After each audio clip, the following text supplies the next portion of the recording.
a story about a man who used to be my old principal. So talking like over a decade ago, I used to teach at an Islamic school, and he was the principal. He was an older gentleman from Thailand. And what happened is I taught at the school for about 2 years, and then I moved. And I hadn't kept in touch with the principal. I hadn't seen him or anything. So recently, a few months ago in fact, I went to a conference, and it just so happened that he had moved to that city. So I saw him after 10 years. And at this point, he's older. He's probably in his 70s. He's retiring actually this year. So I found out that some things had happened to him over these last 10 years. One of the things that happened is his wife, his beloved wife, she had gotten cancer and she had passed away. Inna lillahi wa inna ilayhi raji'un. May Allah have mercy on her soul. And something else happened.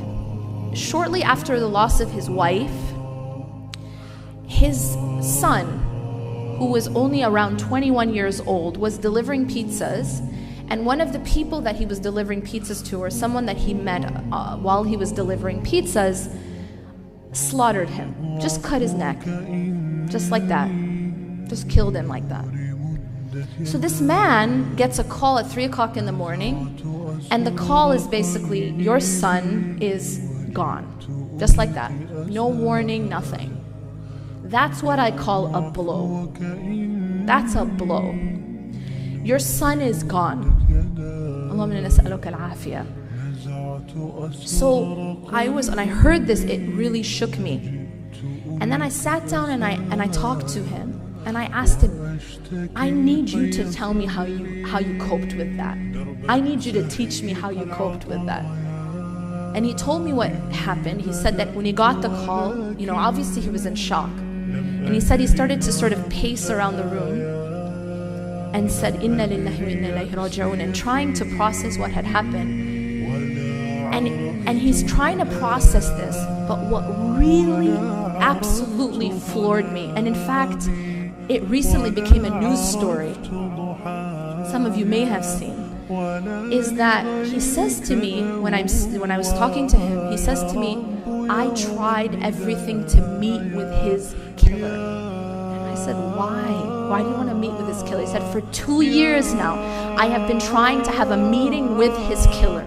And his killer is in maximum security jail. You can't meet, he couldn't. The lawyers are like, you can't. And he said, please, just make an exception. Allow me to meet with him.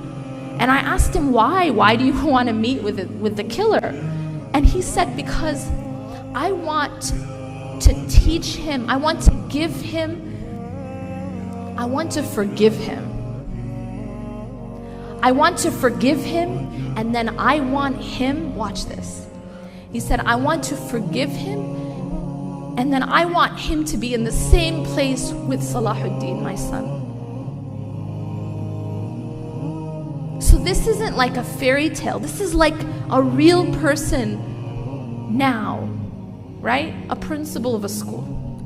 Can you imagine that? The ability to do that.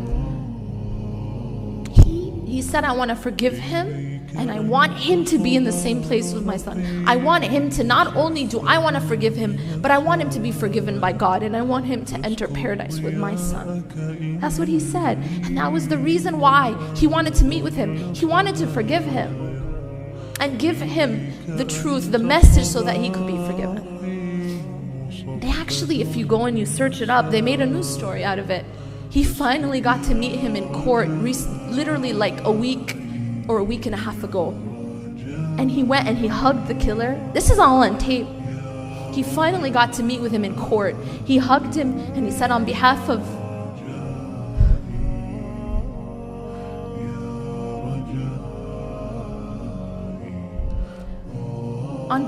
me and my late wife, I forgive you for what you've done.